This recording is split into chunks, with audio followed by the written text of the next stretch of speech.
Hey everyone, this week I have been spending time with this 2024 Lexus RX450h. This is the first ever plug-in hybrid RX. It gets 37 miles of electric-only range, and then it swaps to a hybrid powertrain. MSRP on this is about $76,505. So let's go ahead and take a walk around it. We'll dive into some exterior impressions, interior impressions, and then we will go ahead and take it for a spin. So this exterior color is called Nori Green Pearl. Very attractive color, very attractive crossover here. The RX has been around for quite some time now, and I think it's a very good looking SUV. Do get 21-inch wheels wrapped in Bridgestones. This is all-wheel drive. Do have bi-LED headlamps as well. That's super bright at night. Got flashed a couple times by drivers because they're that bright. You get fog lamps as well. This grille looks awesome. Overall, this is just a very good looking vehicle. Do get a panoramic sunroof as well. Go ahead and pop the rear trunk. Take a look at that. Power liftgate. You can also kick underneath and it'll automatically open. Do have a cargo shade, which is handy. And you do have power folding rear seats. It does take a while for them to go down, but once they're down, it's a pretty good amount of space back here. Unfortunately, it does not go down all the way, which is kind of a bummer, but I was able to fit a 60-inch TV back here just fine. I sold one of my TVs and I needed to deliver it to the buyer, and yeah, ended up working out pretty nicely. Granted, it wasn't flat, but oh well. Under here, you do get some storage and looks like some roadside assistance tools. No spare tire in this, of course, for the plug-in hybrid battery and hybrid system to work together. You get a first aid kit over here and a 1500 watt outlet, which is nice to see. Not bad at all. Let's put these back up. Kind of nice that you can put them up from here so you don't have to open the trunk again. And while we're back here, this is the charge port. Charges via 120 volt outlet, level 1 charging from your house. I've been experiencing about 12 hours for a charge, so it does take a while, but that's what I've been experiencing. Very nice ingress. You do get peasant blockers, aka sunshades. Works very nice. You even get lock controls back here. Interesting. A couple map pockets. You can even slide the front passenger seat back and forth if you need to. This came in handy this week when I had two massive 5-gallon jugs here full of water. I needed to move it up to make them fit. You do get rear ventilated and heated seats, which is really nice to see. A couple USB ports and some vents. Pull down center armrest with a couple cup holders and a center console. I had a couple passengers here this week back here, and they were extremely comfortable. This is a really nice place to be. I have an inch of headroom and about 6 inches of leg room. I'm 6 foot. The driver's seat is in my position, and yeah, no complaints at all from the people back here. This is really comfortable, really plushy, not bad. Do have a very nice looking dash here. 14-inch infotainment. We'll look at that in a second. You do have electronically latching door handles as well. Not a fan of that, to be honest with you. They're very weird, very hard for people to figure out, believe it or not. And I don't know what it is, but these doors just don't want to shut. I've had multiple people experience the same issue. I go to drive and it keeps telling me the door's open because people aren't shutting the doors, because this has like very awkward shutting doors. So that's something to keep in mind. Like I said, they're all electronically latched, so this does not pull at all. There's just a button here, and it just opens. If you need to get out in an emergency, you can pull this lever here, and it goes out. But I'm not quite sure what to do if it doesn't work here. I'll have to research that. Let's go ahead and take a look at what's under the hood. So under the hood is a 2.5 liter hybridized 4-cylinder. Makes 304 total combined horsepower with, you know, everything all together. Not bad at all. It gets 35 miles a gallon combined. Pretty efficient powertrain. We've seen this in multiple other Lexus and Toyota products. No complaints at all. And it's nice to see that here. 0W16 oil. Very, very interesting. Do get heated and ventilated drivers and passenger seats, which is nice to see. Both power, and they're all leather with this like suede microfiber Alcantara material that lines them. Very premium feeling, very, very comfortable. Everything about this interior is awesome. It is very premium, and all the materials are nice. You know, I was in a 2024 Lexus TX, their new like Highlander-based SUV, about 8 months ago or so. I wasn't really impressed with it. It didn't feel like a Lexus to me, and this feels like a Lexus. Everything about this vehicle is premium. Very, very nice. These seats are memory. Same with the passenger as well. There's memory controls over there for them. Very cool to see. The driver's memory also ties with the mirror as well, so that's super cool that somebody can just get in here, press a button, and everything will go to where they needed it. Digital gauge cluster, nice 14-inch infotainment.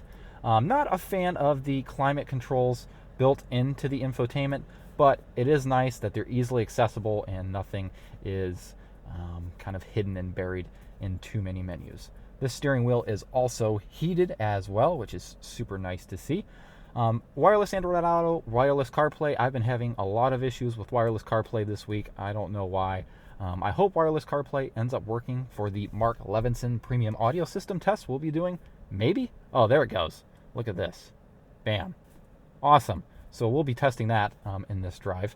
And yeah, coming down through here, you got a space to put some stuff. I put my phone here because this opens up to reveal a wireless charger that just heats up your phone, a couple USB ports, and some storage there, a couple cup holders, your gear selector, drive mode selector, center console that opens both ways to allow easier access for the driver and passenger, glove box that's lined with felt, very premium, illuminated visor mirrors, very nice soft premium headliner. It's like a microfiber-ish Alcantara material.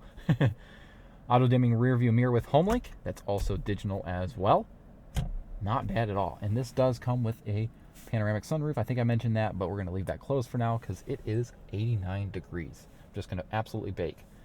So I think that about covers everything on the interior as far as features. Oh yeah, you do get a heads-up display as well, if you haven't noticed that already. But anyways, I think that about covers everything for now. So let's go ahead and take this for a spin. And before I do that, please be sure to like the video. It helps me as a creator and promotes the video out to others so that they can view it. It, gets in the YouTube algorithm and pushes out, the video. And if you liked it even more than that, please consider subscribing as well. I publish car reviews weekly, so stay tuned for some more awesome vehicles. I do have a few lined up that are going to be pretty cool. So yeah, definitely stay tuned. All right, let's go ahead and put our seatbelt on and get started. All right, we'll start off in a normal EV mode. Every time you get into this car, and if it's fully charged, it will start off in EV mode only and only use that electric motor. So what that means is you can put your foot down to the floor and it will just stay in electric mode, which is super nice. The engine won't kick on at all unless you press the drive mode selector to hold the charge on the battery, or automatic EV HV mode, which we'll be experimenting with shortly. Now, first impressions here, this is the smoothest and quietest riding vehicle I've ever been in. I've been in some high-end Volvos, and I just had a Toyota Crown last week that was the smoothest and quietest vehicle I've ever been in, and this takes the cake as even quieter than that. It is incredible how this rides. The level of refinement here is absolutely crazy and so enjoyable. Now, is it $76,500 enjoyable? I don't know. You tell me. But I definitely think the interior is up to that $76,000 class. Now, you do get a decent amount of power. My foot's to the floor right now in EV mode. It's enough to putz around town. You're not going to win any drag races, and it's enough to get to work and stuff, get on the highway. If you're looking for more, I would, suggest putting it in the auto HV EV mode, because when you put your foot down to the floor, it'll engage the gas engine and give you a lot more power.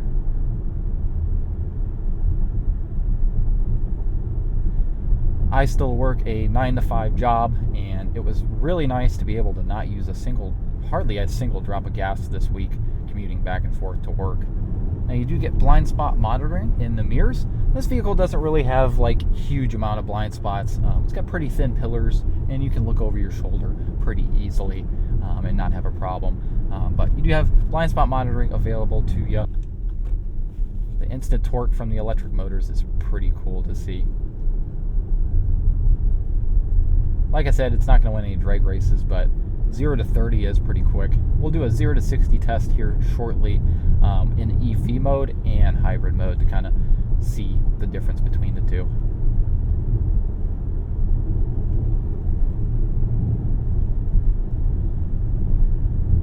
I mean, listen to this, guys. This thing is so quiet. It's nuts. This also does have ambient lighting in the interior at night that is customizable. Pretty nice to see.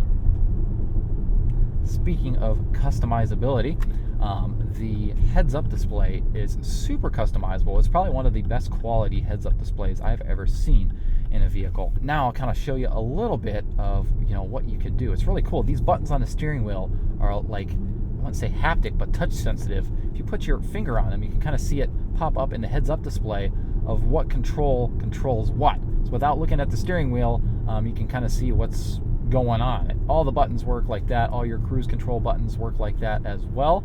That's pretty cool to see, to keep your eye on the road where it should be. All right, let's do a quick 0 to 60 in just EV mode. Come to a complete stop here and floor it.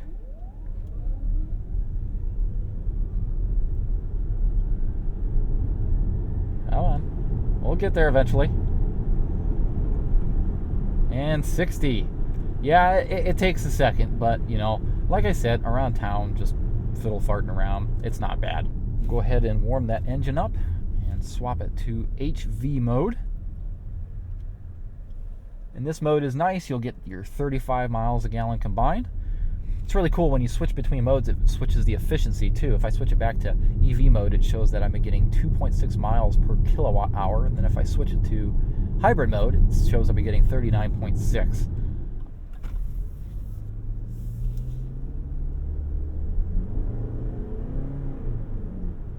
A lot more power in hybrid mode, a lot more power. I will say the engine is a little raspy. It's a little loud for this price point. It honestly kind of reminds me of a RAV4, just how loud it is. Not that it's awful, but it certainly could use a little bit more refinement and quietness, especially considering how quiet the rest of the vehicle is. I don't know, it might be quiet already, and just because this vehicle is so quiet, I'm hearing it more. Maybe that's why it does sound so loud. But I don't know. I could be looking for a little bit more refinement from that 2.5 liter. The transition from electric to hybrid, or the engine, is seamless, very smooth. Toyota builds one of the best hybrid systems in the business, and this is no exception. Throttle response is near instantaneous, especially with the electric motors here. You have paddle shifters behind the steering wheel as well if you want to use that to shift. Over on the left here you do got automatic high beams, and over on the right here you do have automatic wipers. Has worked extremely well this week. Like I mentioned, the headlights are super bright, especially the brights, so you're not going to have trouble navigating around your area. Now, we're not going to be throwing this around a corner. I'll just say right off the bat, it is extremely heavy. You definitely feel the weight of those hybrid batteries. It's not particularly fun and engaging to drive, but it's a very nice, smooth road trip luxury feel.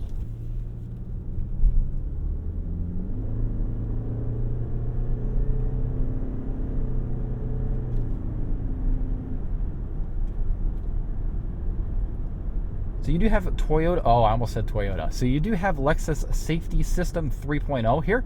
I can't remember all the features that it comes with, so I'll put a screenshot of the Monroney somewhere down here on the left that, describes all that it entails.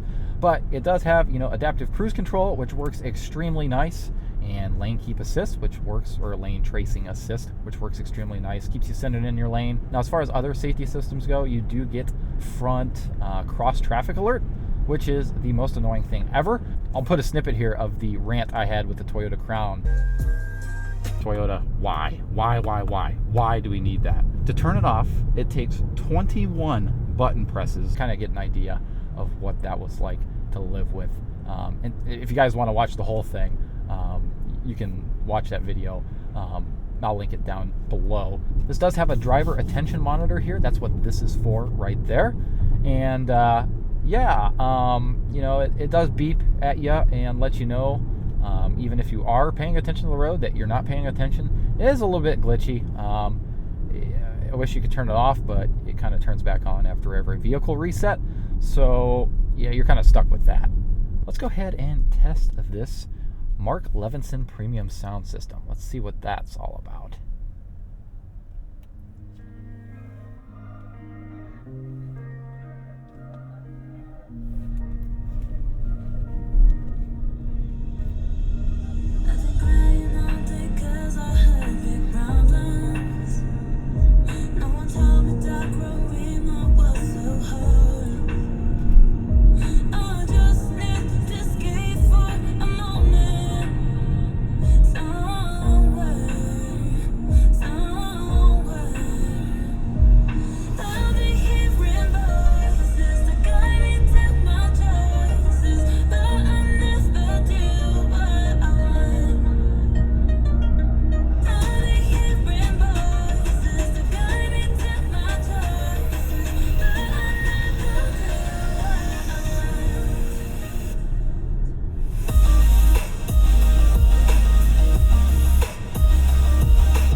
Let's try the next song.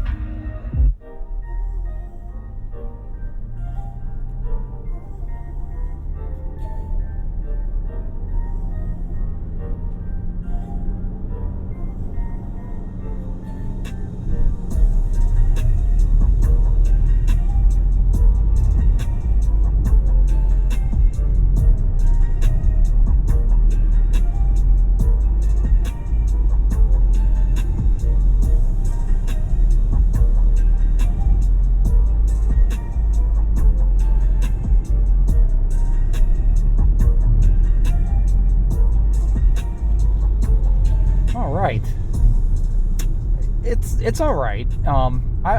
It's pretty good. I would rate this probably in the A tier. It's certainly not an S tier system at all, like the Harman Kardon I tested in the Hyundai Palisade and the Bowers & Wilkins in the Volvo XC90. But it's pretty good. I would definitely swing for this over the bass system for sure, but it really lacks a punch in the bass, especially low frequencies. It just doesn't have it. The soundstage is nice. It definitely sounds like, you know, everything is... There's that front cross traffic alert that's annoying. But anyways, it definitely feels like, you know, the vocals are coming at you, which is pretty cool. Let's go ahead and put this into sport mode and do a 0 to 60 in hybrid mode. Should be a lot faster than the EV mode.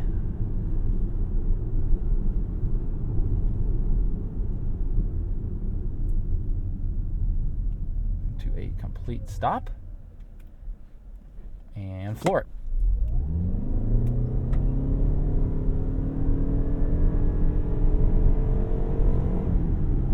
A lot faster.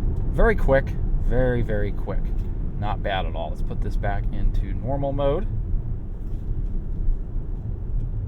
You're not going to be asking for much more power than this, quite honestly. The suspension is so cushy, the whole front end lifts up when you do that. I don't know if that picked it up on video, but it really pushes you back in your seat. That's pretty fun. A lot of compliments on this thing this week. I've had a lot of people in here, you know, coworkers, friends, you know, just driving them around. They wanted to check it out. You know, they expressed concerns as well about the price. I do wholeheartedly agree with them that it is pretty high in my opinion. Now you're probably wondering why this video is in 50 FPS rather than 60. I actually filmed this review yesterday, and then I went to go edit it, and this screen here was interfering with the refresh rate on my camera. It's the first time this has ever happened, and this screen was just blinking the entire time, and it was unusable. I mean, the entire video was like unusable. I would be driving here and you guys would just be seeing a flashing screen. If you ever seen LED flicker, you can look that up and see what that is. That's what was going on with the screen. So I had to, refilm this again to compensate for that. And I hope this turns out pretty good. I've never experienced that in any other vehicle before. I'm not quite sure if that would interfere with your eyes, and give you eye strain because of the flicker. So that's definitely something to consider. Overall, I have enjoyed my time in this week. This is a very nice car. Thank you to Lexus for sending me this and allowing me to review it. It is an incredible vehicle. For what it's worth, I have been actually experiencing about 37 miles of range. So the range that is provided from Lexus is accurate, at least here in the summer months. Let me do one more thing before I conclude the video. This does have parking assist, which is super cool. Come to a complete stop here. We'll press this parking assist button. We'll choose that parking space there. We'll want to back in like that, and we'll hit start. And we'll let the car do the driving.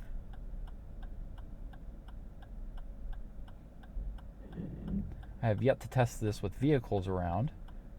Kind of scared to do it. I'm sure it would do a great job. I've seen a ton of these systems work great on vehicles, but this is pretty nice if you're in a tight spot or have some driving anxiety.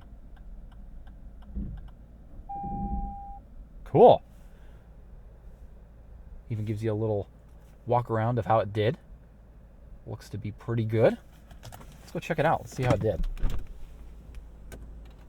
I think it did a pretty good job, guys. Looks good to me. Very cool. Man, I love this color. Love this color. Lots of compliments this week. Well, guys, I hope you enjoyed the video on the Lexus RX450h L. This has been a fun one to drive. Be sure to stay tuned. There's a lot more videos coming soon with some cool cars. Be sure to follow me on Instagram at Paul's Place YT for some additional content behind the scenes. Please be sure to like and subscribe as well, and we'll go ahead and see you in the next video. Take care, everybody.